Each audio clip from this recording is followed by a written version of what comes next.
Yeah, why not? All right, so it says we are live. All Refreshing my right. YouTube. Hi, everyone. Hi. Well, Hello. we'll give everybody a couple minutes before they. Yeah, sounds good. All right, and I just want to say a quick hello into the chat.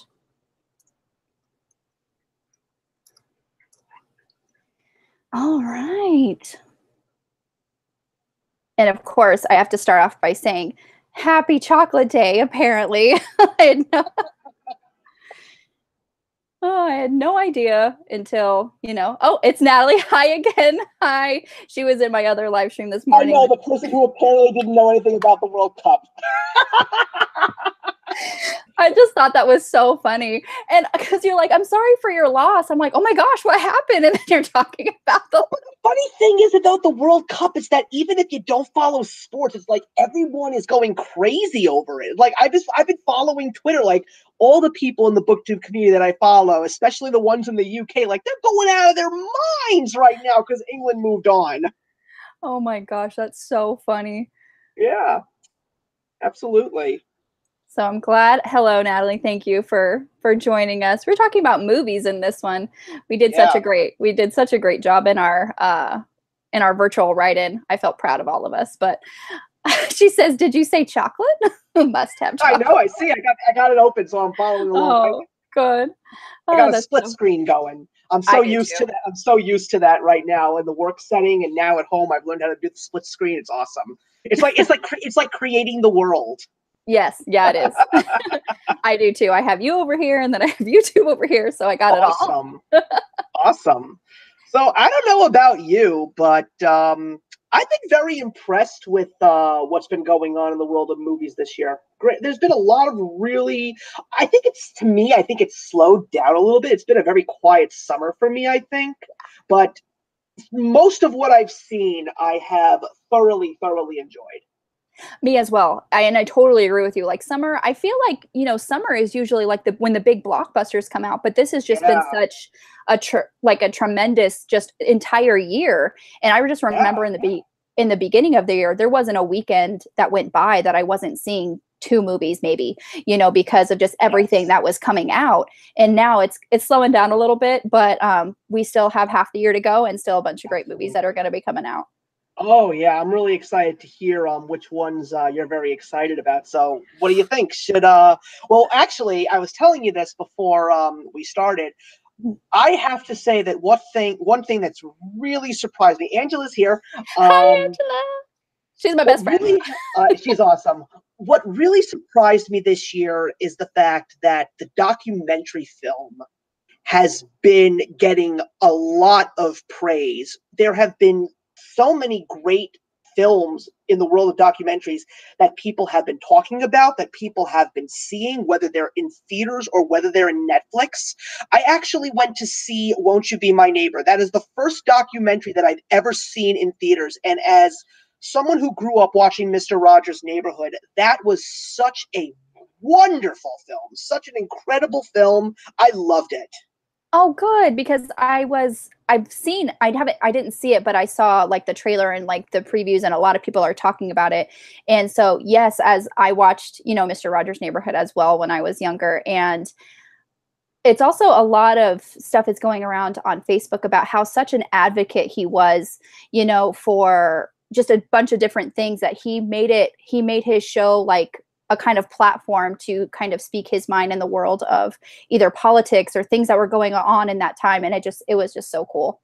Yeah, absolutely. And on YouTube, on Netflix, I actually watched the Funko documentary, Making Fun, which is so fantastic. I thought it was so wonderful, and a lot of people told me that the documentary about Ruth Bader Ginsburg is very good.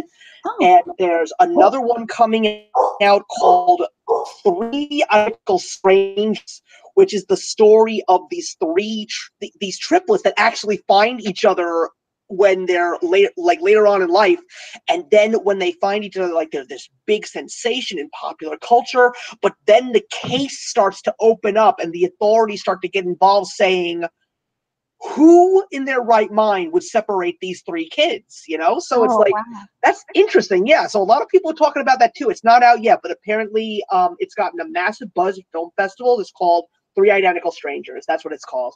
Oh, wow. Yeah, I'll have to definitely look that up because that sounds just very interesting to me. Like, Yeah. I was really surprised by the trailer. I saw it when I went to see Won't You Be My Neighbor, and I was with mhm. my friend, and I said, this looks pretty cool. What is this? And we both actually looked at each other and we said, we might actually go see this one. Oh, that's awesome. Yeah. Kristen's here. Hi, Kristen. How are you? Looks like everybody from the earlier live stream is all back. I love it so much. I love you That's guys. great. You guys, it's your loyal friends and followers. They're the ones that will always be joining you. Right, exactly. Alrighty. So first, we're going to talk about our favorite movies that we've seen so far this year, top 5. So if you want to get started, I'd like to hear your first pick. Oh, hey, Shayla. Shayla's here. Oh, hi. How are you? Okay, so my first film that I've seen this year that I really like, and I wanted to also say something very specific for Angela because she was mentioning this before I left the other live stream. If it's a movie that has been out or already on VHS or DVD or however the heck you buy your movies these days, VHS. yeah, I still call them VHS cassettes. I still have my share of those. If that movie is already out on home video release, there will be spoilers. But if it's a movie that is still in theaters, I will not reveal a thing. Don't worry. Yeah. So far, my fifth favorite that I've seen so far this year is a movie that I saw literally the first week of 2018, and that was Molly's Game, starring Jessica Chastain. I really enjoy Jessica Chastain. She's amazing in literally everything she is, but I have not seen Molly's Game. Everyone keeps telling me that I need to see it, but I have not yet.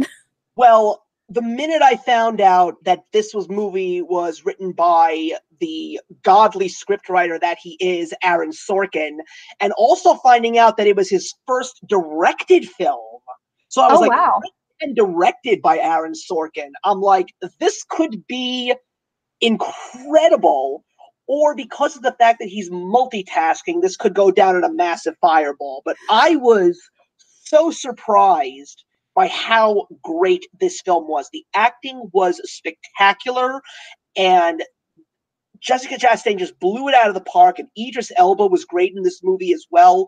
And what I was so impressed by in regards to that movie was you take one of the most uninteresting things in the world, because not everybody is interested in poker, you Right. know? But the thing that's great about Aaron Sorkin is he turns the mundane into something extraordinary just because of how great he writes his scripts. Oh, yeah. I mean, when I first saw the trailer for it, honestly, the only thing that drew me to the movie was Jessica Chastain.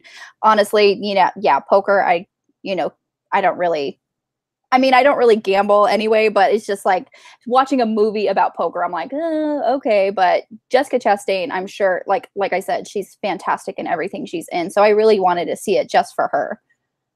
Yeah, she definitely is fantastic in the movie. I mean, the movie is all about the character based on the book that was actually written by the real Molly Bloom.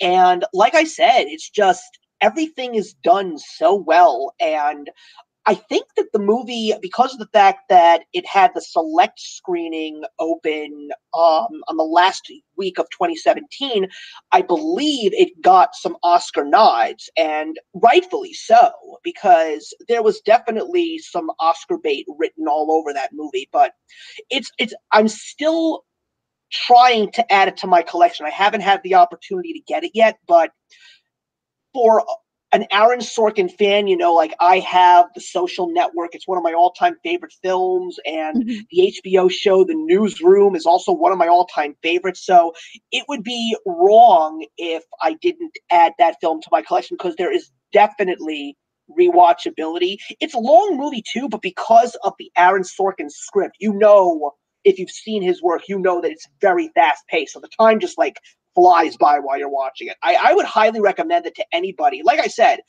it's about poker, But don't worry about that. The story is just so engaging. That's why the movie is so well done. It's just an engaging story based on how the whole movie is put together. That's awesome. And Yeah. it's good that, it's good that you said that, it's very fast paced, because if it is a, kind of a slower paced, longer movie, those tend to drag and you feel like every minute that goes by. But if it's fast paced and well written, like you said, the time length is not a problem. Yeah, and I also was very happy to know that some of the movies that I've actually seen earlier in the year are some movies that are still some of my favorites of the entire year thus far, which is also a major, major plus. That's awesome. Yeah, Yeah, I'll definitely have to watch it. I mean, I recommend it. I do. So, what's your number five? My number five is a little like completely different. It's Game Night with Rachel McAdams and Jason Bateman. That's my number five. Really? Wow, I didn't know if I wanted to see that one or not. I mean, I'm a big Jason Bateman fan. I love him, but I'll be honest with you. I'll let you say what you want to say about it. But I've been having a lot of issues with comedies. Oh, For yeah. me, it has been so hard to truly find a great comedy film. I feel that it has been almost 10 years since I've actually seen a really great comedy, you know? Really? Yeah, I find all my comedy in my animated family oriented films, in my comic book films. That's where I get all my comedy these days. Well, I really enjoyed this one just because, yes, I am a big Jason Bateman fan, as you are too. I really love Rachel McAdams as well, and just the storyline. Just because I'm an active, kind of an active gamer. We do have some game nights and stuff, so already I was intrigued because of the game night, like just the premise of the book. And then I was actually pretty surprised on how funny it was, because usually with those type of movies, when you see the trailer, you see every funny part of the movie. So you might Yeah. as well not even see it.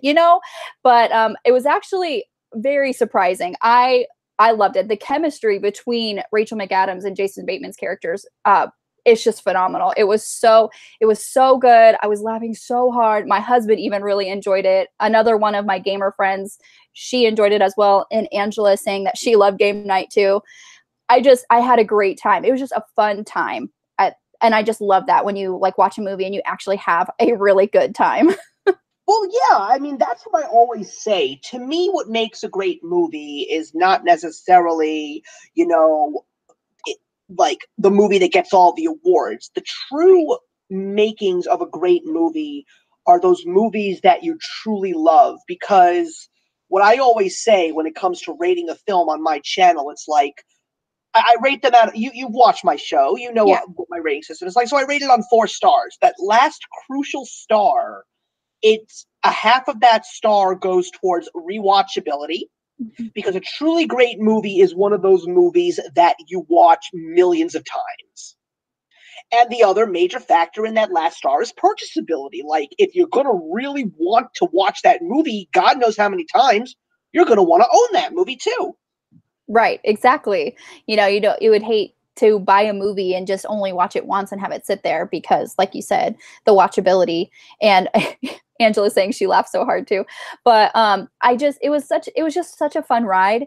And so just the different twists and turns, it was kind of like, yes, it was a comedy, and it was kind of almost, I thought it was suspenseful, because you kind of want to, if no one knows the premise of it, it's just the game night goes to a whole new level, and like someone was taken and they have to find that person. So it was actually kind of like edge of your seat kind of thing, as much as a comedy can be.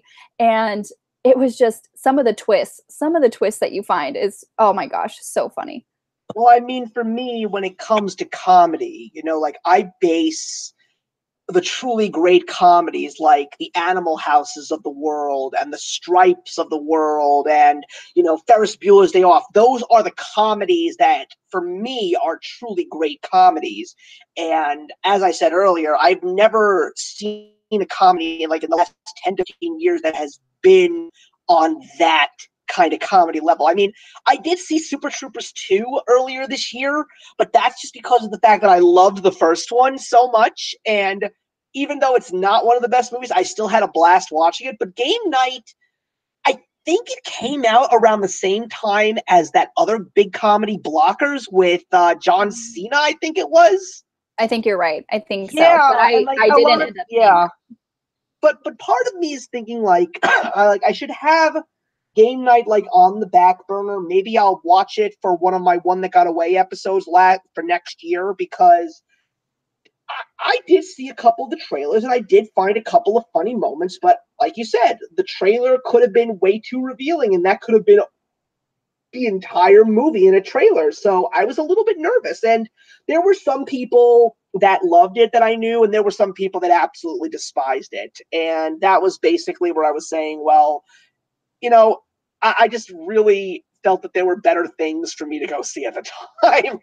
Yeah, and honestly, if whenever I'm feeling like that, it's kind of like either a red box or a wait for Netflix kind of thing. So it's like you said, like set it on the back burner because there are more ones that you want to watch more. So Mm-hmm. I just Absolutely. I really enjoyed it. It was really I really had a good laugh and a good time. Well, listen, I have it on a list, and who knows? Maybe I'll be reviewing it next year. Who knows? That'd be awesome. Yeah. So you're number 4. Okay, my number 4 is also a movie that I saw in January, and it was a sequel. Okay. Now, for me, when it comes to sequel films, those are always very, very iffy, and there are very few sequels that truly do surpass their originals. This one surpassed it, and it was Paddington 2. Oh, Paddington. But yeah. I seen the trailer for it. Honestly, I didn't even see the first Paddington, so I wasn't going to see the second one if I didn't see the first one. So, Well, absolutely. But I mean, like, I remember when I saw the trailer for the first one, and I remember my wife and I just like really excited to see the first one, and especially considering the fact that it was made by the production company that made the Harry Potter films. I knew that there would definitely be something special there, especially for such an iconic children's character from the United Kingdom. But like when the movie was finally approaching, like my wife had no interest, and I went to see it without her, and I thought it was so wonderful. I really liked it a lot. It was so charming. It's like if you hated that film, you really had no soul. It's like the Muppets. If you hate the Muppets, you have no soul. oh, you went and saw it without your wife. My Well, husband went. you see, that's one of the best things about my wife. If she's not interested in a movie and I am, she lets me go. Oh, okay. So that's good. It's Yeah, understandable because yeah, and especially because of the fact that she's a teacher during the school year, Sundays are usually when she's in full-on work mode. So if I'm out of the apartment for like 2 hours, she's completely cool with that. she's like, "Yes, go, go." Yeah, but Paddington 2 was unbelievable. I thought that the villain was better. I thought that the story was better. I thought that the message that was sent in this second film was even more powerful than the first one. And the ending made me cry. It was incredible. I was so surprised by how much emotion that second film gave to me. I never would have anticipated it. I have never seen a movie that was so charming like that. Never. Well, now I have to. Honestly, I haven't seen it. I mean, it's something that I would see because I'm into, those kinds of, movies, but it's not something that my husband wanted to see. So that's probably why I didn't see even the first one. Um, but yeah, I'm going to have to see it now No, after that, you know. no, I literally said in my review that because of how much I adored this sequel, I was like, give me a third. Give me one more chapter. Take my money, Wow. close it out with a trilogy, and I will be absolutely thrilled. The only thing that really upsets me is that both of the Paddington films didn't make much money because of the time when they came out in theaters. Not that many people really go see movies in January because it's a very difficult time of year. It's like in the world of work, It's Yeah. the new year, everybody's busy and full on work mode, so nobody really goes to the theaters. But something I've been noticing that a lot of these past years, the first quarter of each year, I've been finding many more movies to go and see. It's also the time when all of the Oscar bait movies are all in theaters, so a lot of people are going to see those at that time. That's how I got to see some of the winners and the nominees for this past year's Oscars. But no, Paddington 2 was fantastic. I was so surprised. Oh, yeah, I'm definitely gonna have to watch it, the first and the second one. I'd like to hear your thoughts. I really would. Yeah, I mean, usually my husband, we see movies together. That's the thing that we do together. So if he's not really interested in a movie, we try to see movies that we're both interested in.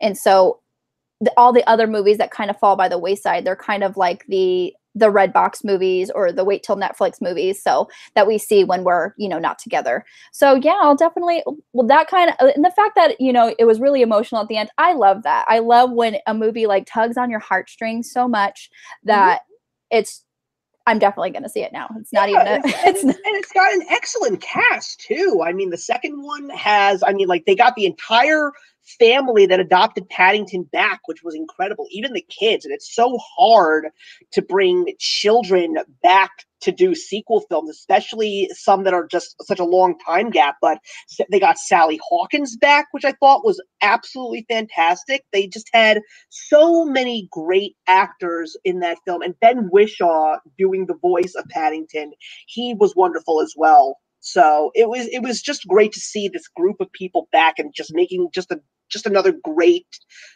film. And Doctor Who fans will enjoy it because Peter Capaldi's in it. He was in the first one too. He was really, really funny. Yeah, I see. She says she needs to see Paddington, but that's just great. Yeah, I'll definitely have to. I'll have to do that. And there's and the villain in the second film. I mean, they had Nicole Kidman as the villain in the first film.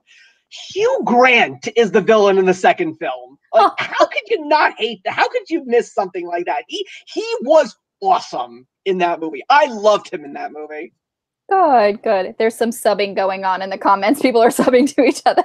So fun. Oh, that's wonderful. Community, build, talk amongst yourselves. I know. I love that. How, just you see, people in the comments and, like you said, community. It's so wonderful and welcoming. One of the things that I love about, the kind of smaller booktube or YouTube community, it's very welcoming. I love it. Yeah, well, after what happened in February, I've been noticing that the whole bonding thing has sort of died down, and I'm just one of those few people that's like, no, we got to keep this going. This is why I'm so happy that I do these types of collaborative videos, because I feel that that's the new way to really get friends to communicate and people to connect and get everybody's names out there, I also feel that when it comes to live streams, people are a lot more natural.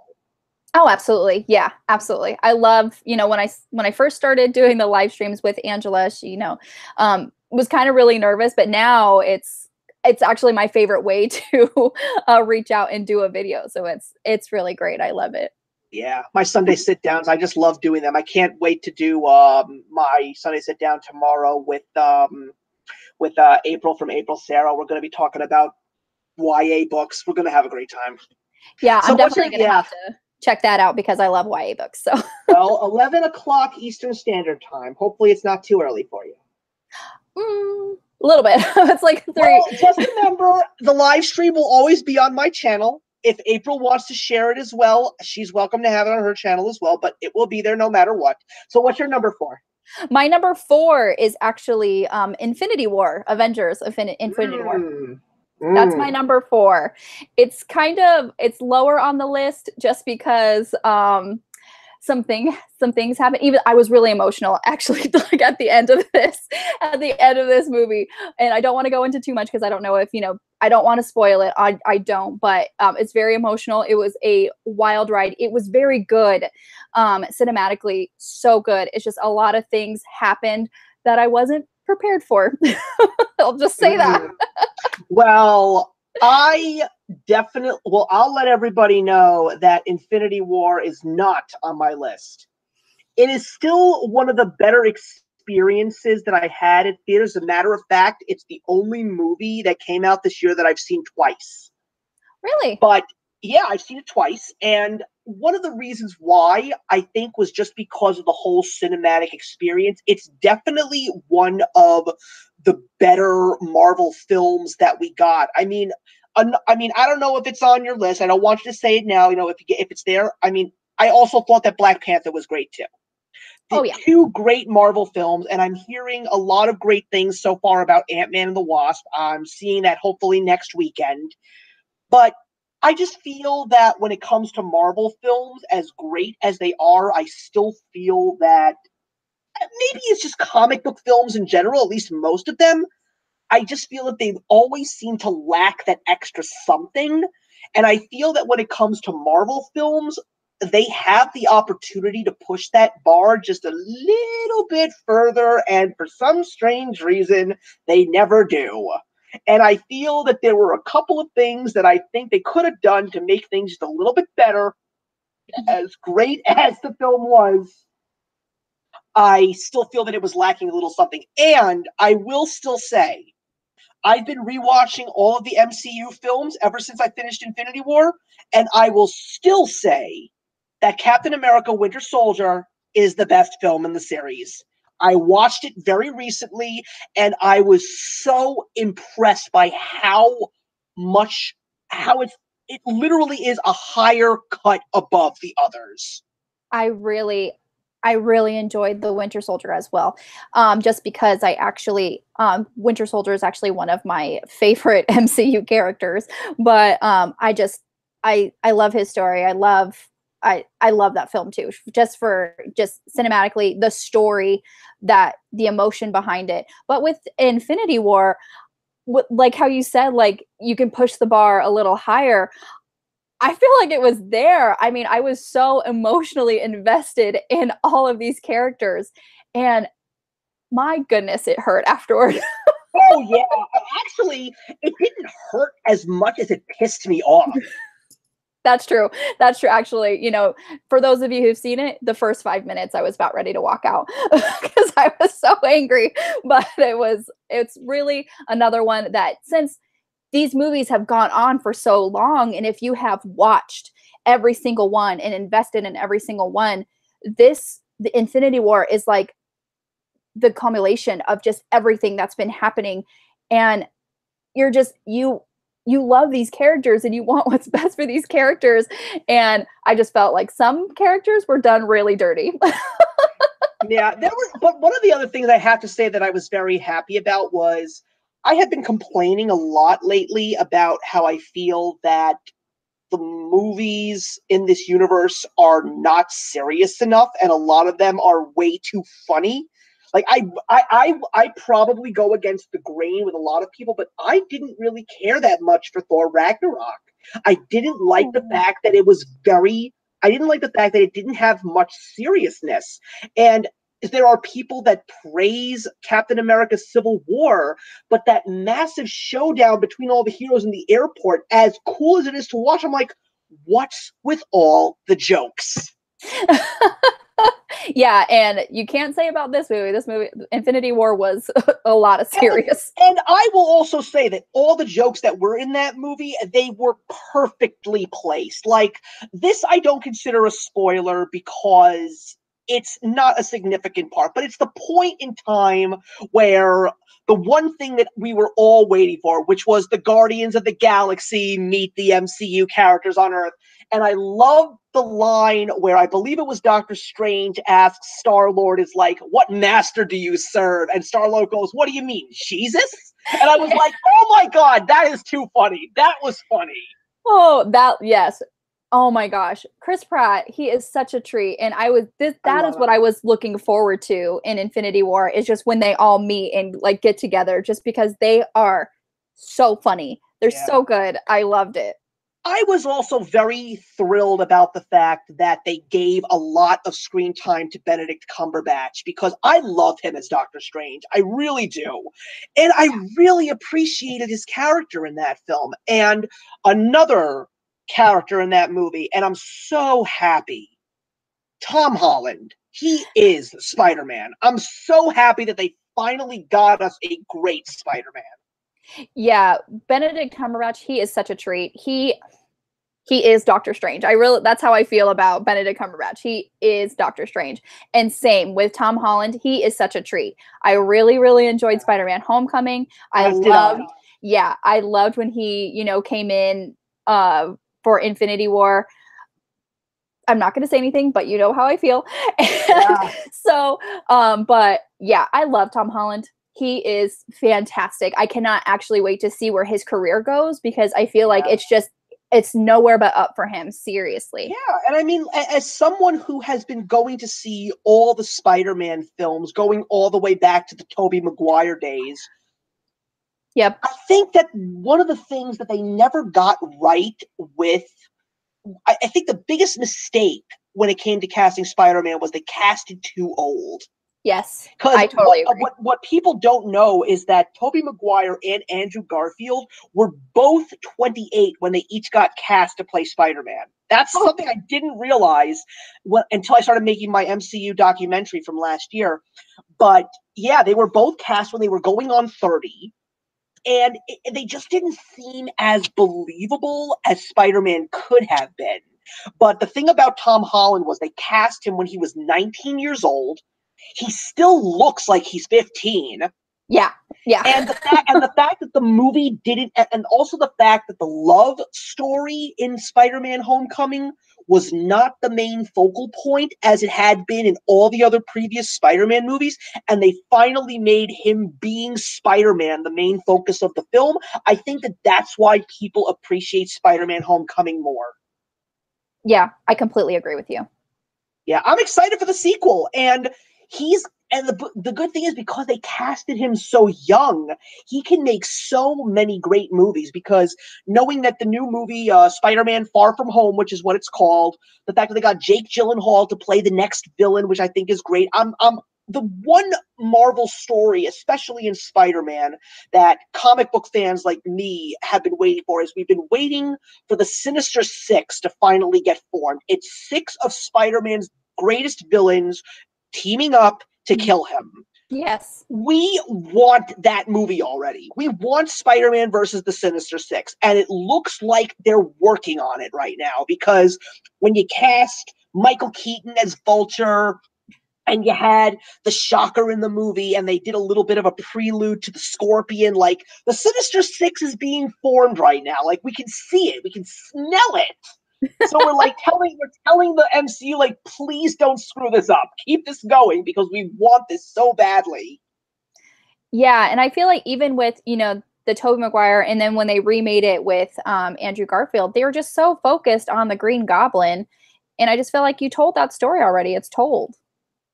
Yeah, although I did like Dane DeHaan as Green Goblin. I did think that he was a fantastic Green Goblin, but it's also because of the fact that Green Goblin is such an integral piece of Spider-Man's lore. Him and Venom with the black costume, that's the major focal points, and I'd like to see the MCU take these on, even though we're getting a Venom movie, which I am not interested in the slightest. I'm very happy with the casting of Tom Hardy, but I'm not interested in the movie. Yeah, I was actually surprised to see Tom Hardy in that, just I don't know. I completely agree with you. I'm not really interested. I will see it. Let's just say that. My husband, he'll probably, want to see it as well. So I will see it, but I'm not as excited for it as I have been with other, comic book movies. But yeah, I completely agree. Right. But yeah, I still will say that Infinity War was a great cinematic experience. It's got me hungry for the next one. Absolutely. And it's one of those things where, like I said, if you've watched and you've been engaged for this long, it's like you can feel like the tension, and it was a great movie to see in theater. It was good. Awesome. So you're number All 3. Right. Okay. I honestly would be surprised if this is not on your top 5. I really would. But we're going to keep with the superhero theme. The Incredibles 2. Yes, it is on my list. Incredibles 2 You don't understand. Well, you probably do understand I because do. you probably saw the first one in theaters, just like I did. I did. I did see it in theaters. 14 years. I was so excited and I was so terrified of what was going to happen. But oh my God, did they do it? They did it, and they did it well. I mean, I don't know if like you saw in theaters, but before the movie came up, it was like a little snippet of the actors saying like, I know we took Yes. a long time. I know 14 years is a long time to wait, but thank you so much for being patient with us. I'm just like, you're right, it's a long time to wait. I was so, Yeah. and it's such a beloved first movie, and the fact that we had waited so long, you're right. It was terrifying just to see if they could do bigger and better, do the first one justice, continue on with the story and have it, be as good as it was. And I was so good. It was so good.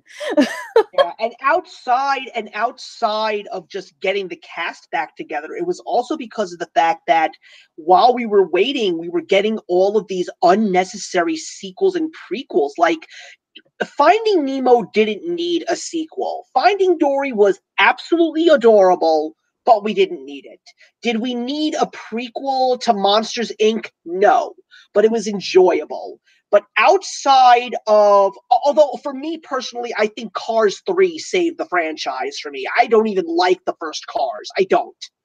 I didn't even see the second and third Cars. I didn't see the prequel Monsters Inc. So it's like all like you said, all of these prequels and sequels are coming out that I wasn't really invested in. The one that I wanted took so long and it just wasn't happening and I was beginning to lose faith. And And the part that was so hilarious was The Incredibles was the only sequel that everybody wanted because of the fact that we left the first one on a cliffhanger. yeah, exactly. It's like they did it on purpose. Well, the funny thing was, my wife and I did a lot of research afterwards, and Mhm. a sequel was something that Brad Bird always wanted to do. And also the fact that they got Brad Bird back to direct the sequel was absolutely fantastic. He's the only one that could direct it. Oh yeah. He had in mind that he knew exactly what the main focal point of the film was going to be. And it was going to be about Elastigirl because his goal was the first one was going to be about Mr. Incredible. The Mhm. second one was going to be about Elastigirl. And we both already say, because they ended on another goddamn cliffhanger, we're pretty certain that if there is a third, hopefully it doesn't take another 14 years, it will most likely revolve around the kids. Yes. Yeah, and But yeah, I was so glad that they did like bring everybody back because 14 years is such a long time to go in between movies that sometimes they don't bring the original cast back, and that yeah, kind of is what breaks a sequel if they don't get the original cast back. And the fact that they did and the original director as well, it was so good. And it actually like it started off right where the last one ended. It was like there was no like, oh, like so many years later or whatever. And I just felt like it was it was the sequel we had all been waiting for, and it just delivered so well. yeah. Yeah, because what I was saying was, so Brad Bird said while the focal point was going to be on Elastigirl, he already had like the main antagonist, etc., etc. But then it was a matter of building a story around it because he said he did not want to give us an incredible sequel if it wasn't going to be just as good, if not better, than the first one. He really wanted it to be great because I think that Brad Bird is a true perfectionist when it comes to his films. I Mhm. mean, there's a lot of people that really don't have great things to say about Tomorrowland, but I just recently watched and reviewed The Iron Giant. That's one of the greatest movies ever. Yeah, I really. And every single time I watch Ratatouille again, I like it a little bit more. I don't know what it is about Brad Bird, but I respect the fact that he can. What I love about him is that he can make a truly great family film and yet give so much appeal towards adults. He puts a lot of great adult topics in his movies, and yet he still manages to keep them family friendly. That's a real talent. It is. It is. And you just mentioned Iron Giant and Ratatouille, and I haven't seen Ratatouille in so long, but I remember the first time I watched that, and it was just it was such a treat. I felt like that was kind of one of the bigger pluses for me, that it was just such a treat to watch, and it's so cute. And of course, Iron Giant. I mean, I loved Iron Giant. So, and I did see Tomorrowland. While I didn't, it wasn't my favorite film, I did enjoy it cinematically. Yeah, It was I agree that. beautifully Yeah. shot. And I also thought that, with all of the advances that have happened, but even when you watch the first Incredibles, it still is a truly great feat for Pixar in animation, because that was the first Pixar movie that featured main characters that were humans. It was like no talking animals, no talking toys. Like, these were actually, the humans were the focal point. Mm-hmm. Yes. And for what they had to work with back in 2004, I thought that it was beautiful. The animation was stunning. But with what they now had to work with, it was just, the action sequences were flawless. The animation was incredible. It was like, I love so much when you watch a Pixar film, like, you can actually, it's like you want to reach out and you want to touch it. You want to actually feel the fabrics. You want to feel the walls, because they look so lifelike, as if you can feel them. Hey, I Cammy. totally My agree. friend Hey, Cammy is Cammy. here.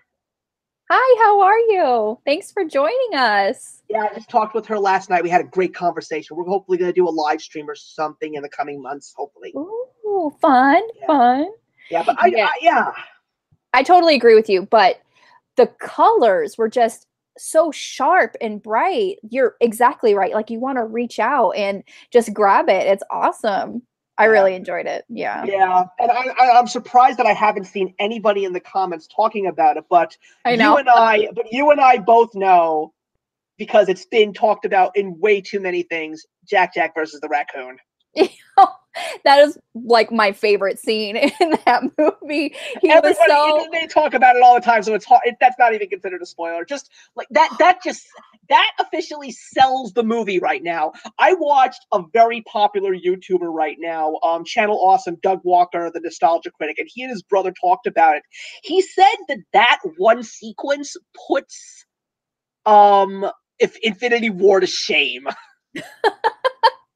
It was just so funny, because just the look on the raccoon's face, he was so like, are you serious? Exactly. That's exactly what Doug Walker said. Like, the only thing that was missing was a thought bubble over the raccoon's head where it says, "Oh my God, this is actually happening." Right? But he kept coming back for more. I was like, oh my gosh, I was laughing so hard on that scene. Wonderful. It was so wonderful. Good. And I also loved the villains as well. I mean, even though I felt that the reveal of the villain was a little bit predictable, like, I knew exactly who was the villain. Absolutely. But I still loved the characters. I mean, getting Bob Odenkirk from Better Call Saul and Catherine Keener, like, such a great idea. And I don't care about what anybody says. I don't think the movie needed more Edna Mode. I feel that we got just as much Edna Mode as we got in the first film. Mm-hmm. And I think that's really all you need. She is oh my gosh, she's such a treat. I love Edna. And I love that Brad Bird voices her. Yes, it's fantastic. And I feel exactly how you're right. Just it's a little taste of her that you're waiting for, because we all love Edna, and it was just so satisfying. Yeah. The only thing that I think we really need is we finally need to see what Honey looks like, Frozone's wife. We need to see Honey already. Right? Like, she's always off screen just yelling at him, and we just need to see her already. Mm-hmm. But yeah, Incredibles 2 is on my list too. It's actually number 1 on my list. Oh wow! Well, I'm not surprised there, but either way, we could talk a little bit more, unless that there is something that we missed. Absolutely not. I mean, I could talk about that movie forever, but my number 3 is actually 12 Strong with Chris Hemsworth. Yes, that is my number 3. I saw it. I did see that movie. I loved it so much, and I'm really actually into that type of genre, like the war genre movies. And it was just a story that was just wonderfully told. And it's not really a perspective that we see because it was so secretive at the time it was happening. And, but I thought Hemsworth did such a great job in it. Like, I don't think I've ever really, I'm just picture him as Thor so often. The fact that, you know, that he's like this soldier and like the espionage in it and just it was fantastic. I loved it. And Cammie agrees. See, you know, it made me buy the book. No, Exactly. No. When I first saw the poster for 12 Strong, I was very interested because you have to remember, I'm a New Yorker. Yeah. This was my city. Yeah. 9/11. It's like, and I praise, except for Oliver Stone's craptastic World Trade Center film. My favorite September. Yeah, don't see it. It's lousy. Okay. Yeah, if you want to make a serious movie about 9/11, don't make Nicolas Cage your main character. Oh no. Oh no. No, but like when it comes to 9/11, the best movie that I've seen is United 93. That's a brilliant film. But 12 Strong was so interesting to me because I didn't know about the horse soldiers. I didn't even know that there is a memorial at the World Trade Center memorial for them. Wow, and you know, did the fact that I mean, I just want to go to New York just to see that. I mean, that's what I just want to. It was just so amazing. It was so good. Listen, I haven't even been to the memorial yet. It makes me really sad because I never even went to the World Trade Center when I was a kid. Oh wow. I never went there, so I felt horrible not going there. But my wife just doesn't really want to go. But I told her, listen, we have to go. You know, at some point we have to go there. But you're absolutely right. What I really appreciated about the film was how natural it felt. I thought the acting was spectacular. I also appreciated showing us exactly what the Afghani freedom fighters were like. And I also, even though it was very intense, showing what these fundamental radical Islamic people are truly like. Like, people are still denying that these kinds of people exist. But we need people to understand that they do exist. And, you know, we need to let people also understand that we know that not every person who is Islamic is a terrorist. Correct. But they also need to let people know that there are certain people here that are giving into these stereotypes. They're making them look bad. And everybody, including the people who observe Islam that are not people like that, they need to stand up and fight too. Mm-hmm. All need to let these people know that we don't want evil people within our own religious sects. We don't want them. Like, I'm pretty sure that people who are Christians, we could all do without the Westboro Southern Baptist Church or whatever it's called, you know? Right. And it's just like you said, it's just, there are some, you know, things that just make a bad name for every type of, you know, individual there is out there. Cammie saying that United 93 was really, like, she enjoyed it. I have to actually write that down because I do want to watch it. That is a brilliant film. I watch it every 9/11. I watch United 93 every 9/11. I watch Sully to celebrate the Miracle on the Hudson, and I watch Patriots Day every Patriots Day. That's awesome. That's great. They're wonderful films. They're important films to see, and 12 Strong is no exception. It's not in my top 5, but it is definitely in my top 10 of this year. It was a great film. I really enjoyed it. And I also loved it. And isn't Michael Pena in that movie too? Yes. Yeah. He's awesome. He is so versatile. He can do no wrong for me these days. I know. Even in Ant-Man, he was fantastic. But yeah, he's actually so surprising. Whenever he's in a role, he just takes it and makes it his own. And he is just able, like you said, he's so versatile. He can be in any kind of film genre, like whether it's comedy or, you know, drama, action, you know, and it's just, I'm actually always pleasantly surprised whenever I see that Michael Pena's in a movie. You know who my wife's favorite role of Michael Pena's, even though it's so small, she loves him in The Martian. The Martian? Yeah. She loves him in The Martian. Like, honestly, like anything he's in, it's just such a treat. He's so great. Good. He's wonderful.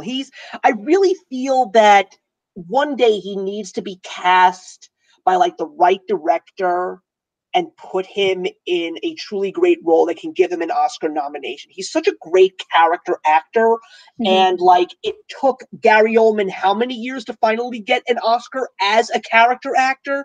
I would love to see Michael Pena get one too, because he's so fantastic. He can play everything and anything you give him. I'm like, could David Fincher or Quentin Tarantino just put him in one of their movies? I'm sure that they can find a role for him, you know?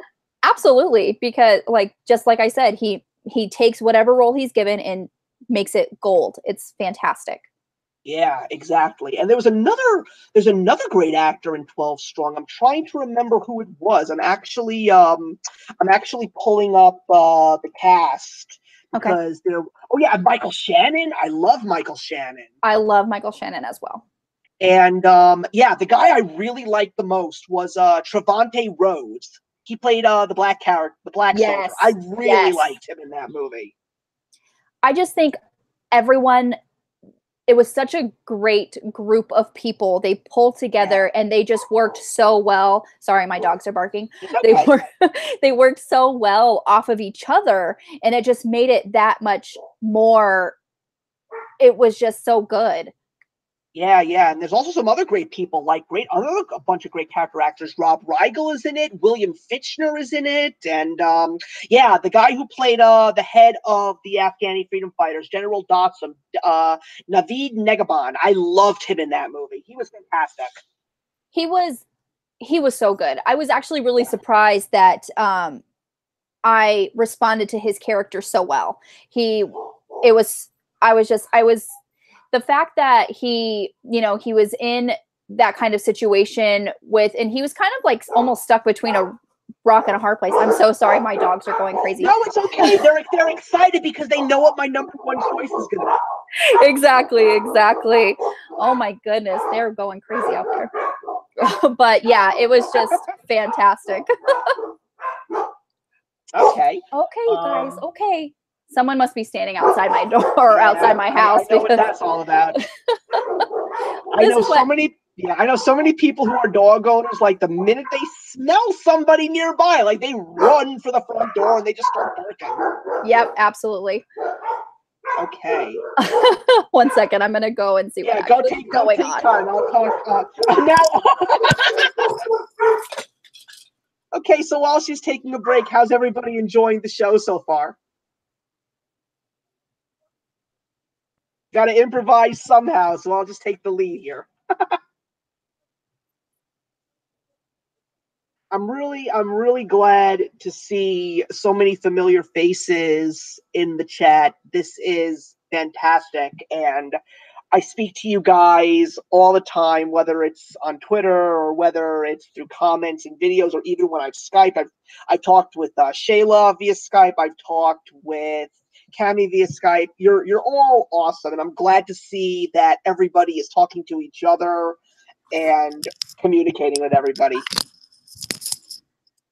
Oh, all right. My goodness. Have they officially been sedated? Well, I'm just like, well, if you're gonna bark like that, you're gonna go outside, and I hope it's a good decision for you because it's 115 degrees outside. So all right, so that's awesome. Yeah, 12 Strong was a great movie. I really liked that one as well. I love Angela. She's like, I love Max. He's like, your dogs are making my dog bark. Yep. Oh, that's hilarious. Yeah, so okay, and you know how when you go out front, like to see what they're barking at, there's nothing. There's like nothing out there. I'm like, okay, well. Yeah. It was a squirrel that was there for 2 seconds, and they really think that their barking is going to bring it back. Right, exactly. Okay, so my number 2 is the movie that nobody saw. It was a science fiction thriller called Upgrade. Oh, yeah. I have not even heard of it, so. Yeah, it was like, if it wasn't for like 4 YouTube videos that I saw the weekend that it came out in theaters, I never would have heard about it in my life. And the fact that it was playing in one of my local theaters, I didn't even plan on going to see a movie that day. So I said to my wife, I said, I'm actually going to go see this movie. Like, I had no idea that it was even playing here, but I'm going to go see it.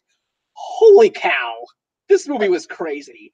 How is the best way to describe it? It's like, imagine if Philip K. Dick Mhm.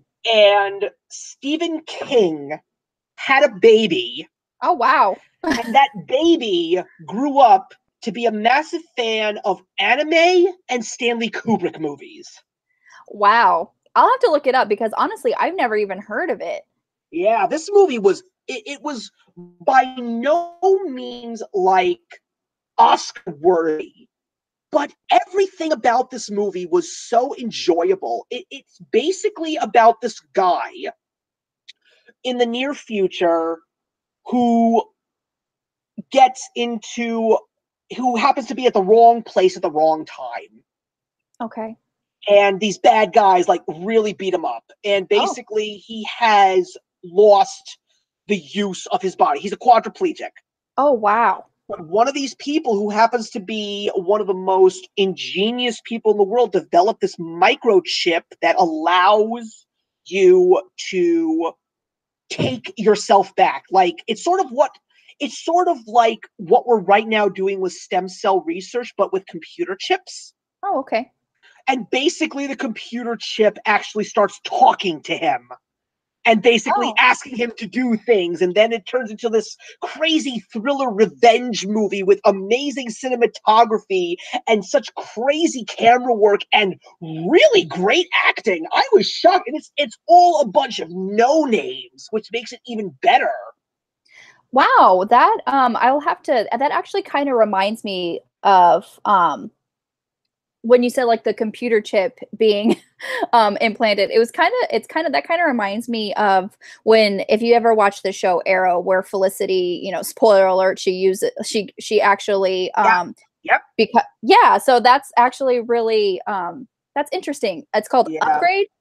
Yeah, Upgrade. I was so Okay. shocked by how much I enjoyed it, but just beware, it's graphic. There are some very Okay. violent moments in the movie, but it's not something that's going to make you like throw up in theaters like you would see like a movie like The Fly did way back in 1987.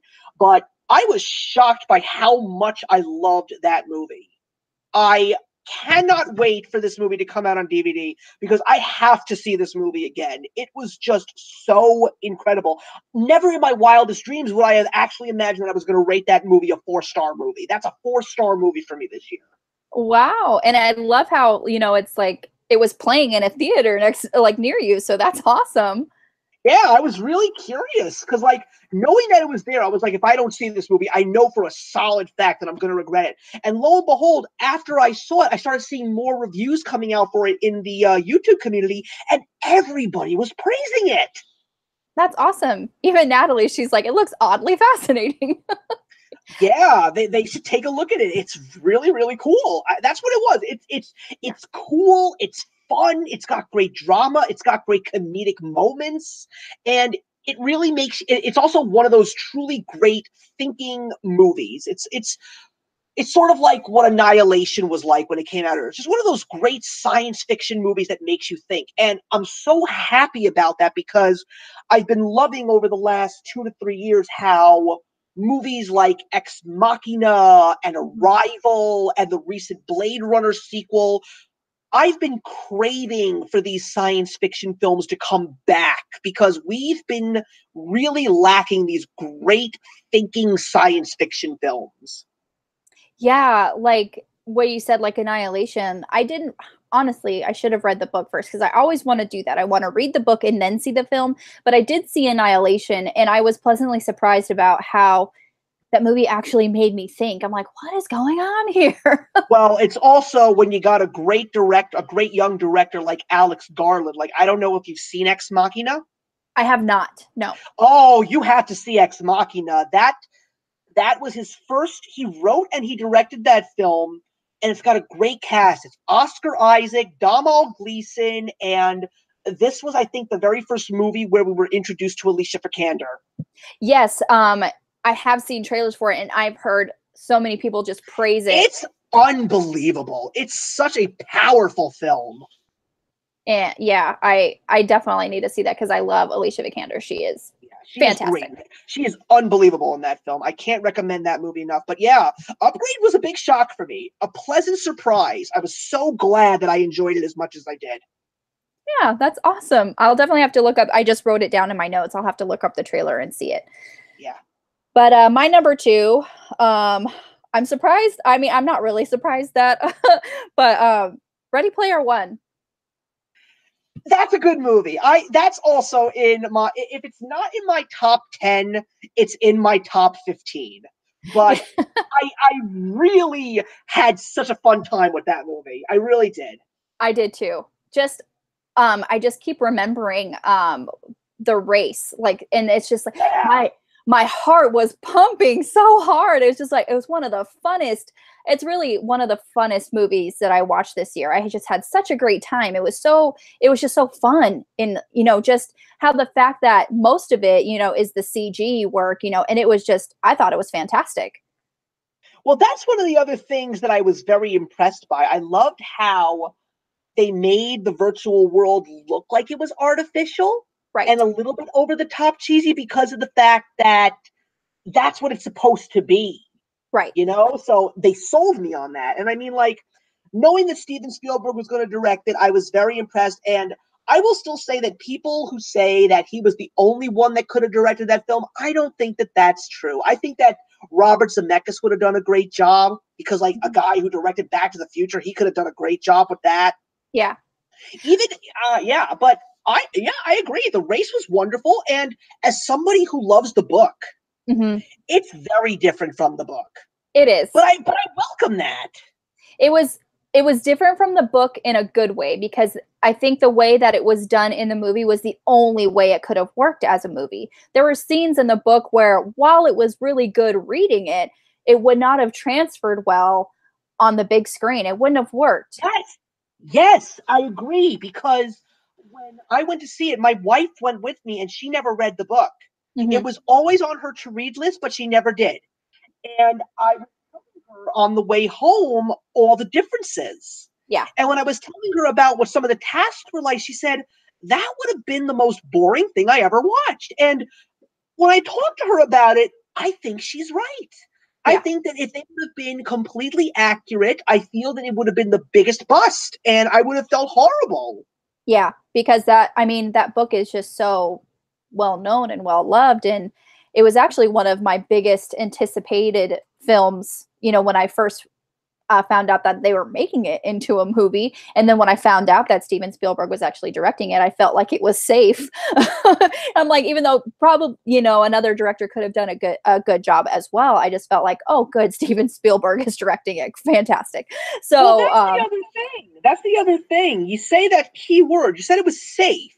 See, that's the yeah. other thing. That's why I feel that it lacked a little certain something from being ultimately perfect. I feel that there could have been an opportunity to make it a little bit more on the bolder side. Like if they would have gotten like Luc Besson, who directed The Fifth Element and Mhm. Valerian and the City of a Thousand Planets, or if they would have even gotten the Wachowskis, who direct Speed Racer and The Matrix, like I feel that they would have maybe took it to another level. But you're absolutely right. Giving it to Steven Spielberg for the overall appeal and the money making, yeah, they played it safe by giving it to a guy who makes those. But it was also nice because I think people who have grown up with Steven Spielberg films, I think some of us were kind of craving one of those truly great classic Steven Spielberg movies. Yeah, Shay's saying it. She enjoyed it more than the book. Wow. That's the thing. I can't compare them. There is no Yeah, book when I see that movie. The book is wonderful, the film is wonderful. Like the Harry Potter books and films, they're two completely separate entities to me. that's That's how the I only feel. way that I can love both of them equally. That's how I feel too. Like I feel like I can separate them in my head, and the book is one thing and the movie is another, and I can love both. So I enjoyed it. It was a good time. It was a very good time. Yeah, I'm so excited. It's coming out on DVD in 2 weeks. Yeah. I really, really want to see it again. And just all the pop culture. Although I still feel I wish that they would have gotten more licenses. Yeah. Yeah, which is why whenever I've seen the Wreck-It Ralph 2 trailer now with all of those pop culture references, that's every I basically when I saw that trailer, I basically said this is Ready Player One for Disney. for Disney. Exactly. But yeah, Yeah.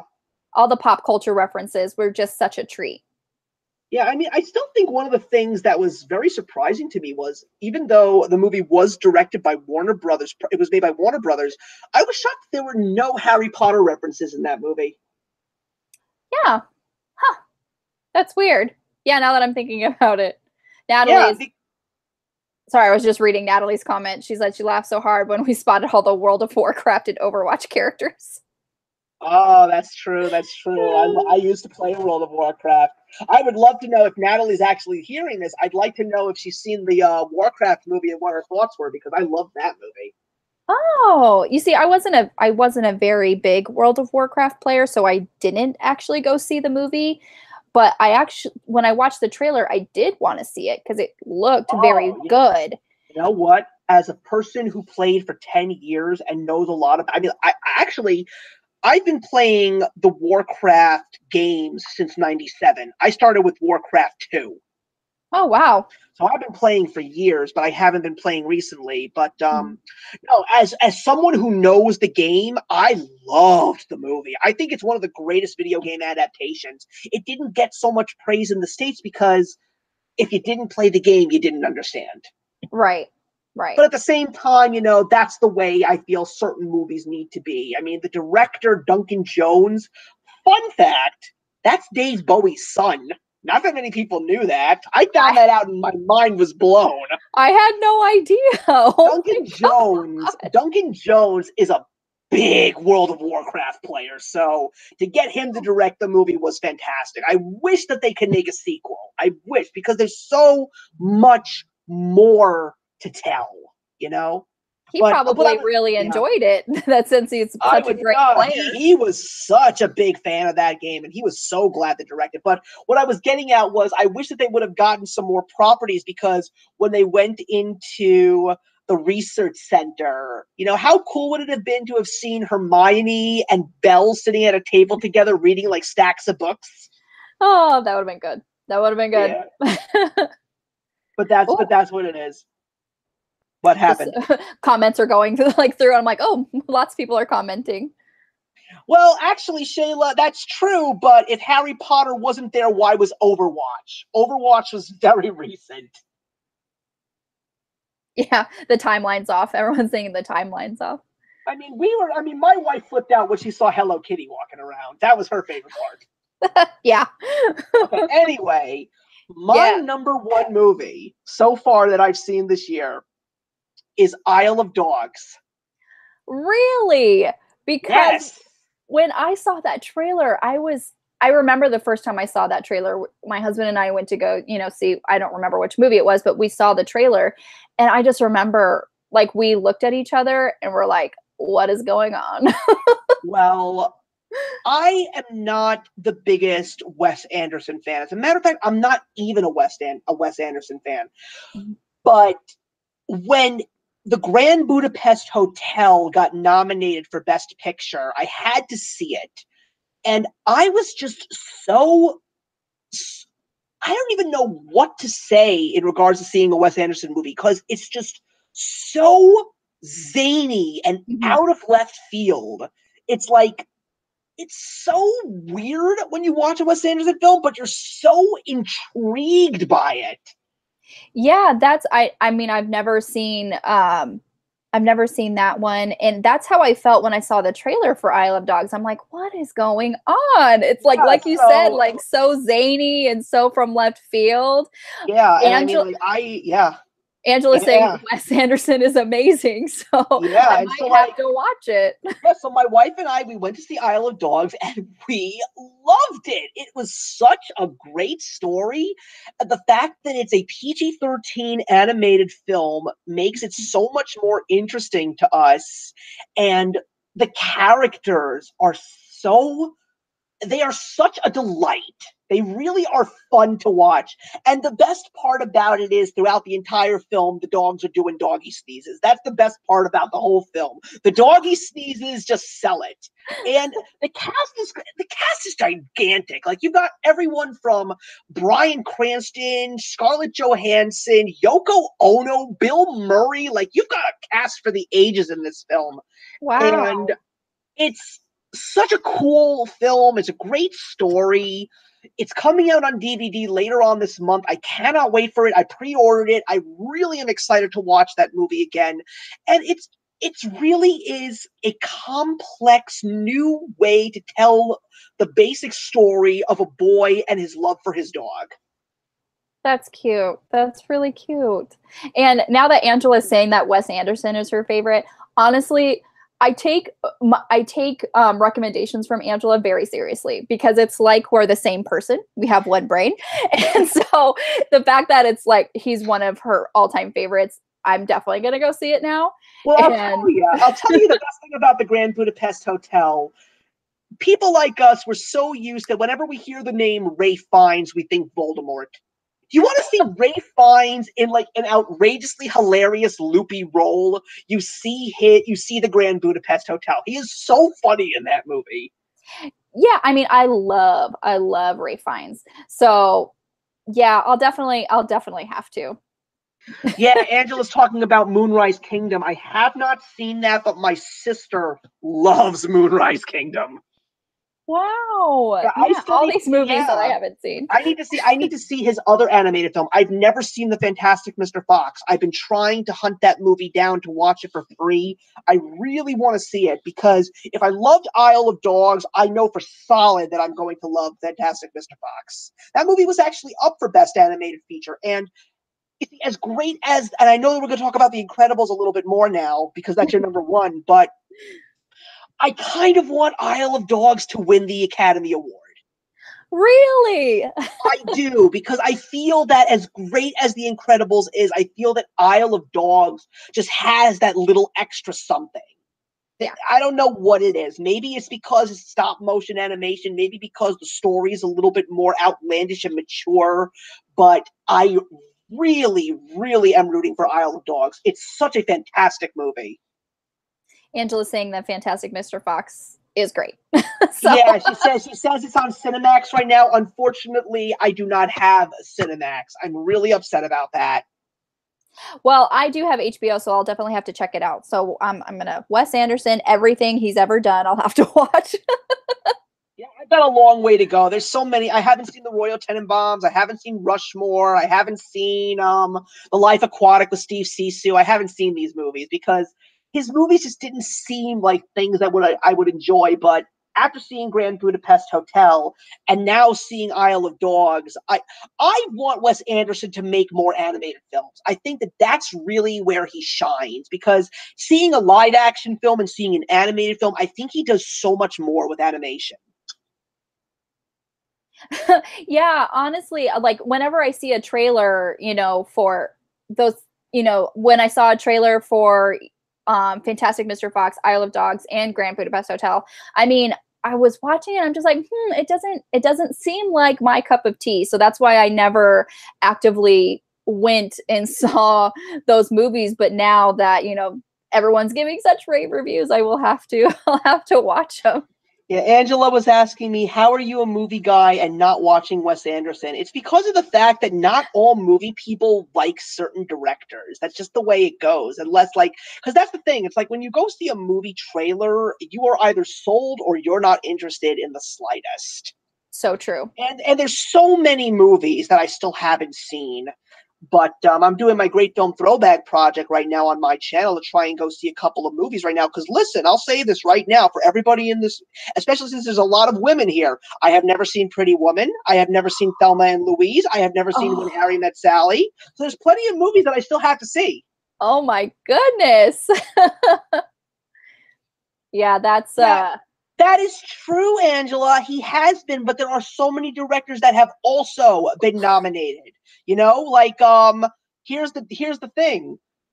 Wes Anderson's, not all of his movies have been nominated for Best Picture, but Damien Chazelle only has 2 movies, and they're already both nominated for Best Picture. And I'm pretty certain that his next one will be too, because Damien Chazelle is the it-to-go-to guy director right now.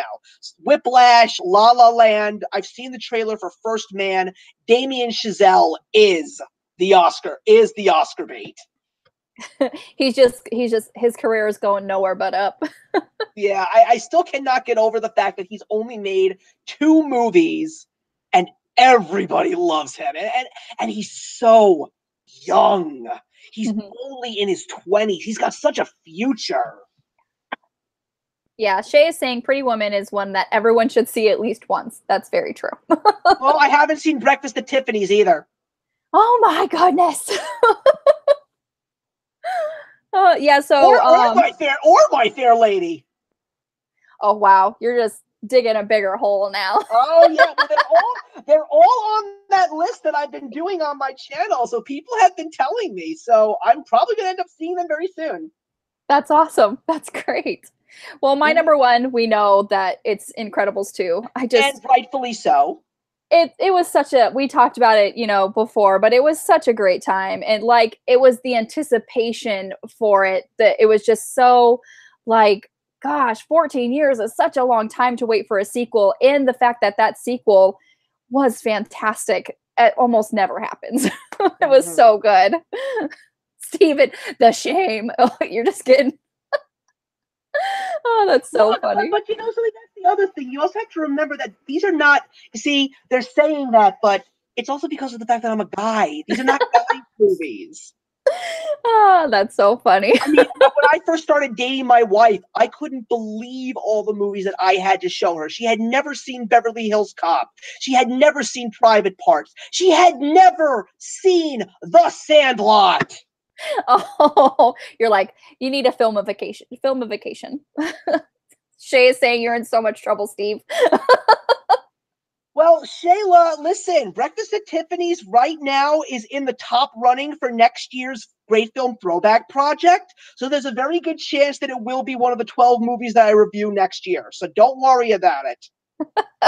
Everyone's so worried right now. Yeah, don't worry about it. Listen, eventually I will see it. Like I said, I did this whole thing for a reason. I can't call myself a true film appreciator if I don't see some of these classics. And now that I've seen movies like Casablanca and Gone with the Wind and Lawrence of Arabia, Network, 12 Angry Men, I'm feeling like a much more appreciative. Yeah, 12. I heard you take that breath during 12 Angry Men. 12 Angry Men is one of the greatest films of all time. It is. Oh my gosh, it is so good. So good. Yeah, The Incredibles 2, we'll keep talking about it. It's great. It is, I was so nervous about Pixar in recent years because ever since Toy Story 3 came out, the movie that made grown men cry in the theaters, I was like, where is Pixar going to go from here? Like, I really thought that they were doomed after Toy Story 3.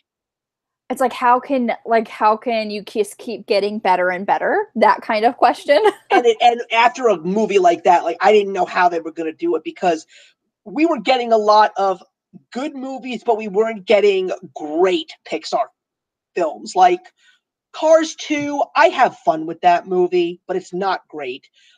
I don't know why there are so many people that praise the movie Brave. It's fun, but it's not fantastic. I enjoyed it.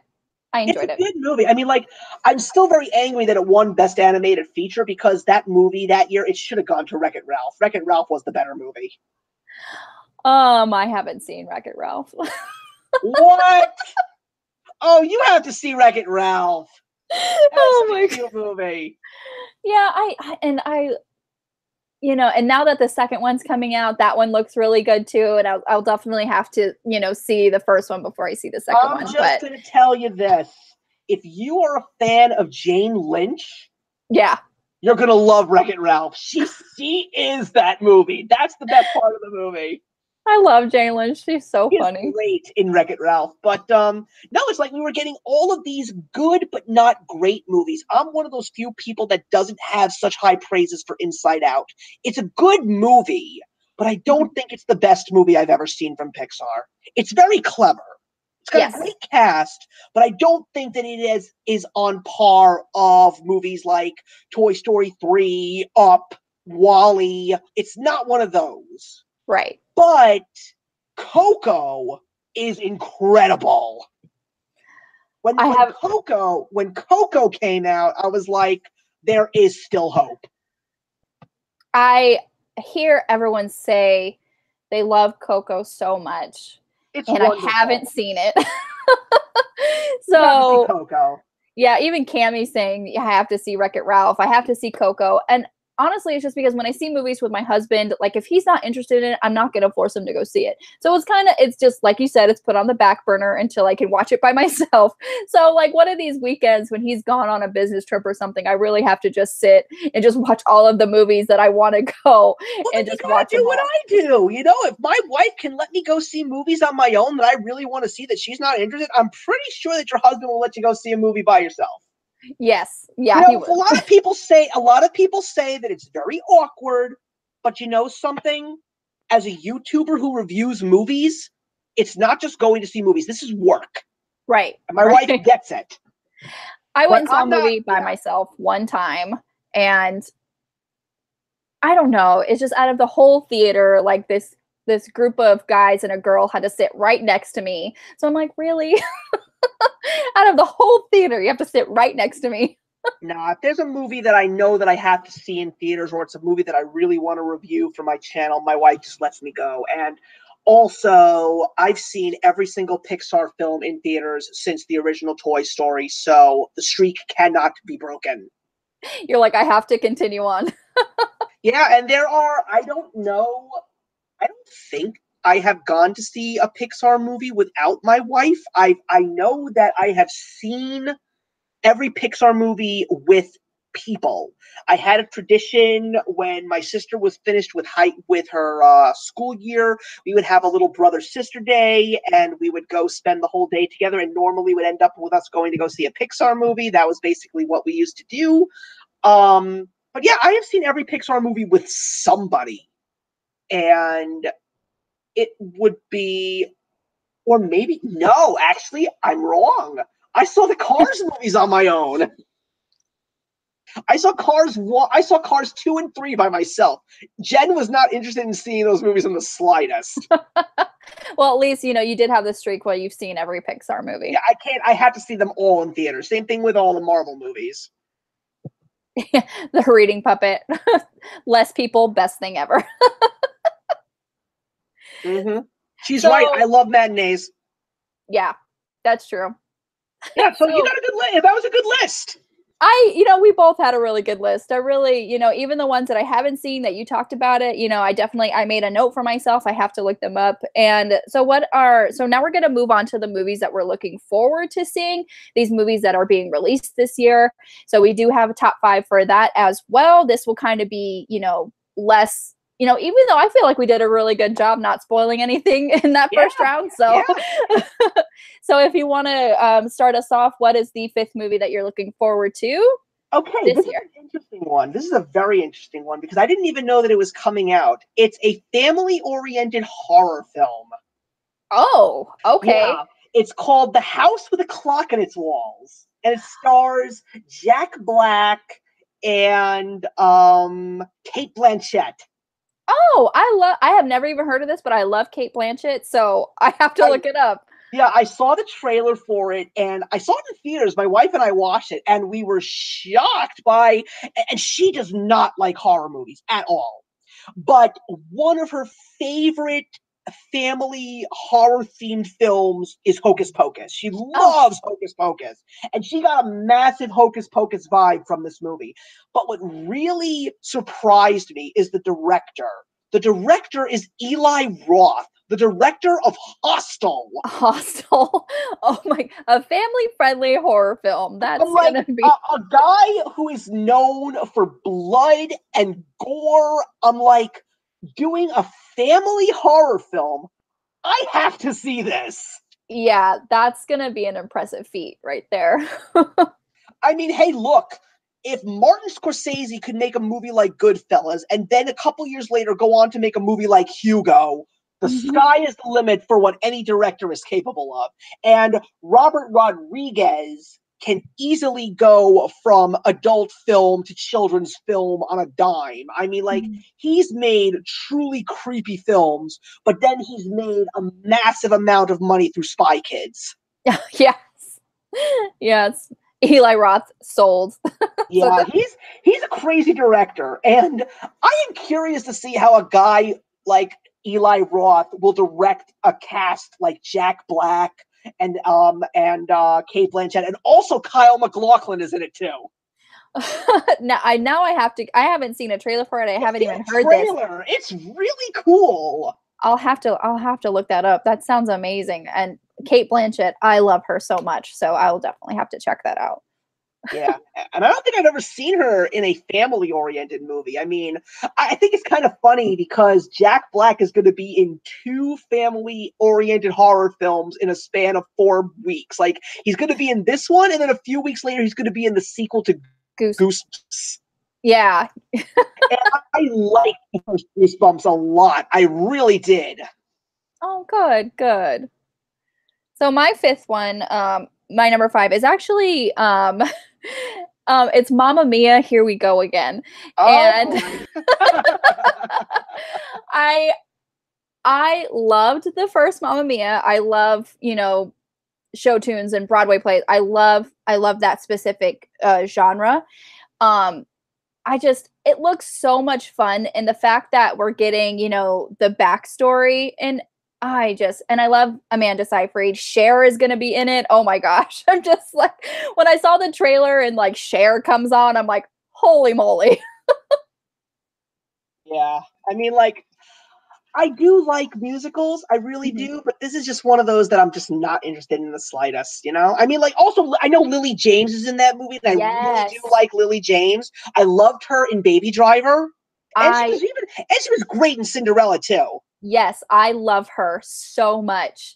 So the fact that, and,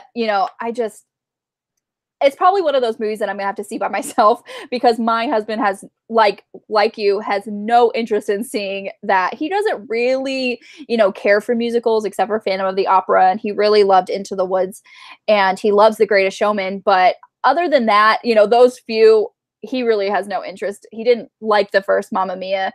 He has no interest in seeing it. So I would probably one of those one I have to go see with my girlfriends, or, have to go see it by myself. But when I saw the trailer, I was actually really surprised that they were making a second one. But then as soon as I saw Lily James, I was like, oh my gosh, I loved her in Cinderella. She was fantastic. And in Baby Driver. I loved Baby Driver. I was, something, I just want to say a little something about Baby Driver. I'm so thankful that movie has been made, because it was just great to see Lily James and Ansel Elgort get casted in a movie like that, because that really showed us that they are more than just Disney live action films and The Fault in Our Stars, Yeah, with the movies that they've done, previously, it was really easy for them to get typecast, as like, that's the kind of movies that they were going to be in forever, but now that they did Baby Driver, and you can see they're very versatile. So they can do pretty much anything. I literally was saying to people, get Quentin Tarantino on the horn and put those two in one of his movies. I was surprised at how much I really enjoyed Baby Driver. So my love for Lily James is just going to propel me to see Mamma Mia. Right. Absolutely. Nah, I love Lily James, but I just won't see her in that movie. Even my wife is not even interested in Mamma Mia. Oh, it's just, I saw it and I was like, I'm really excited to see this. And my husband's like, no. Okay, so for my number 4, I've got another interesting one. Okay. I saw the trailer for this movie when I went to see Deadpool 2, and it's called The Happy Time Murders. Yeah. Rated R movie. Oh, Yeah, I saw a trailer for that and I'm just like, what is going on? Well, you see, the reason why I have such high hopes is because of the fact that it is being directed by Jim Henson's son. Yeah. So I feel that we are going to get something that we've never seen before, but at the same time, we're going to get something familiar. Like, I still Right. feel that we're going to get some Muppet humor in there, you Oh, know? absolutely. Yeah. I But even got that just from the trailer. I'm like, as yeah, I was saying, like this is very different. Like, what is going on? But then I'm like, Muppets. yeah, exactly. And it's like we've gotten movies like this in the past. Like this felt a lot like Who Framed Roger Rabbit, where it was cartoon characters in adult situations. We Yeah. had Team America World Police, which is one of the filthiest movies ever made with marionettes. Oh So my like god. I appreciate the innovation here. Yeah. But again, because of the fact that it's being directed by Brian Henson, I feel more positive than Yeah. negative like other people. And I also feel that this is a movie where Melissa McCarthy had to be. You know, Oh, it's like absolutely. I love Melissa McCarthy, so I just feel that the problem with Melissa McCarthy is she hasn't been getting those truly great roles because it was like I love her in Bridesmaids. She is so funny in Bridesmaids. But fantastic. I don't like her in all these other movies. I had such high hopes for Ghostbusters. But because of the fact that it was a recreation of the original film and not Ghostbusters 3, it was wasted. And I felt so horrible because I loved each and every one of those actresses. I was on board for an all female Ghostbusters, just not in that way. And it was also just poorly written. I actually didn't see that movie. Yeah, I felt that they did so many wrong things with it, and it was really more so about, hey, look, come see our movie because it's an all-female reincarnation. I don't think that that's what sells a movie. It's got to be a great story with great cast of characters, and because of the fact that the script was so horrible, the cast really didn't have the ability to shine. Kate McKinnon had a couple of great moments, as did Leslie Jones, but I felt that it could have been so much more. But Melissa McCarthy, she's got to be given a great role. And I think that we're going to have some real fun with her in this movie.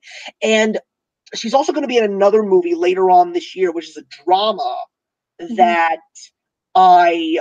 Let me just get the exact name for you. I have got IMDb right here on my screen. She's going to be in this really good dark comedy later on this year.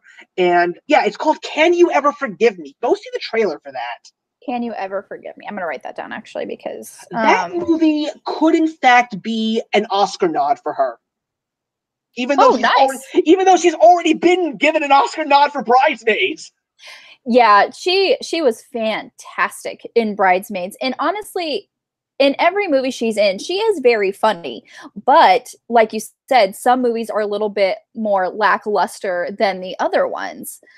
Yeah. And so the fact that she really does need to be, I mean, would this movie do it for her? I don't know. You know, based I on the don't know. trailer, I'm not sure. I mean, but I definitely want to see it because Melissa Yeah. McCarthy is just one of those where I love her humor. So I will see it for her. Yeah, because I'm looking right now at a lot of her recent movies. Like I saw Identity Thief, not in theaters, but I thought it was a terrible movie. I was not interested in The Heat. I was not interested in Tammy. I thought that she was funny in Spy, but it was not a great movie. And I didn't care. And I didn't see The Boss. I wasn't interested in that. You know, so it's like I didn't even want to see The Life of the Party either. I loved her in Identity Thief and The Heat. Those other ones, like Tammy, it was so. I mean, some parts were funny, but just because she's funny, but that movie just as a whole was bad. So, Yeah. but I really enjoyed The Heat and Identity. So yeah, I would go definitely go see that, you know, just for her because her humor, she is very funny. Okay. So are we up to your number 4 now? Yes, my number 4 is Halloween, the new Halloween with Jamie Lee Curtis, and it's kind of like what is it, 20 years, you know, since then, you know, she has a life, she has, you know, a 30 daughter, years. 30 years. Yeah, she has like she had her daughter and now she has a granddaughter, and how even though a lot of people are saying like this franchise is tired, you know, you've done it.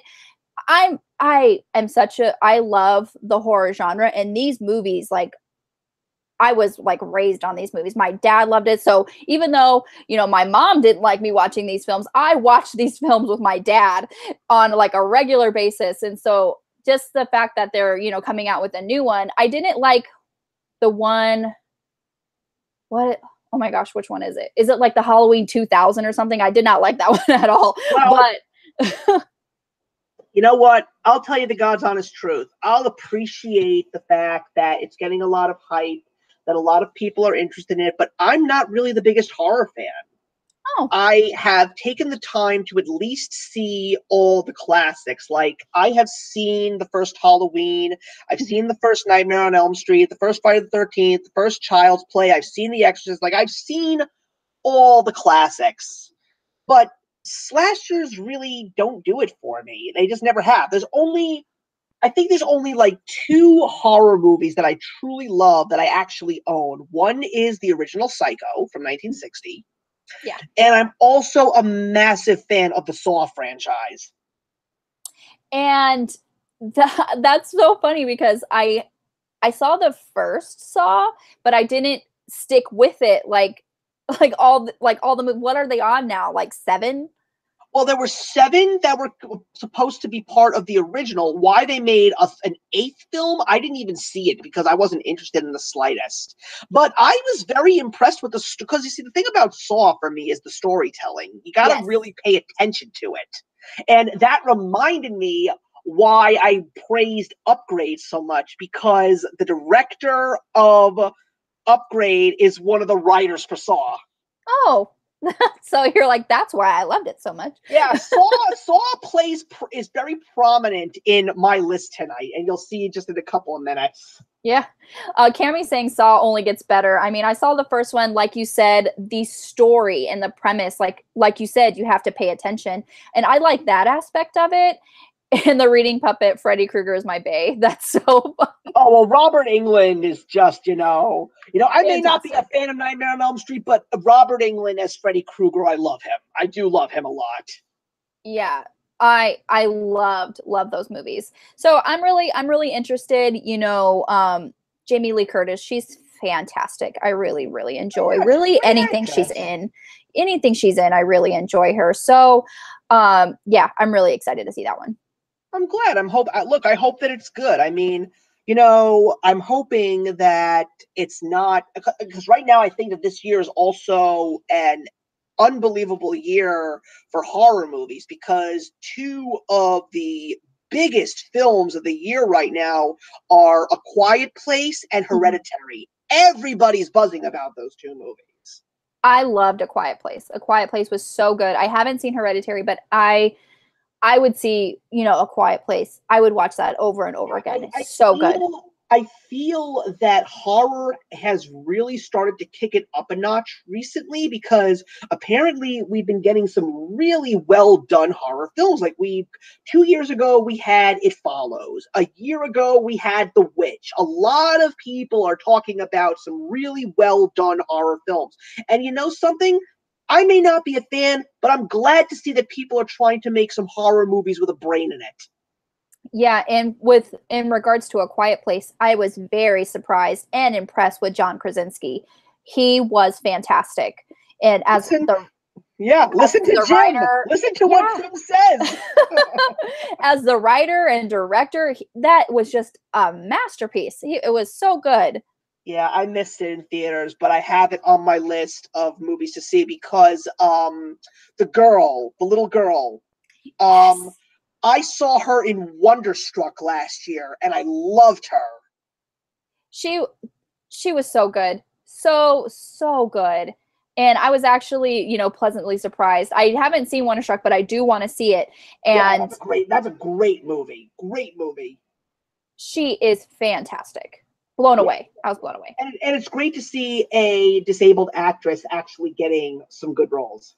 Yes, absolutely. Okay, so My number 30 film is where the rest of Saw comes in, because it's being directed by James Wan, who directed the first Saw, and it would have been wrong if I didn't put this movie on my list. Aquaman. Of course, and that's on my list as well. I haven't given up on the DCEU yet. And I haven't either. from what I have heard from pre-screenings of Aquaman, people are saying very good things.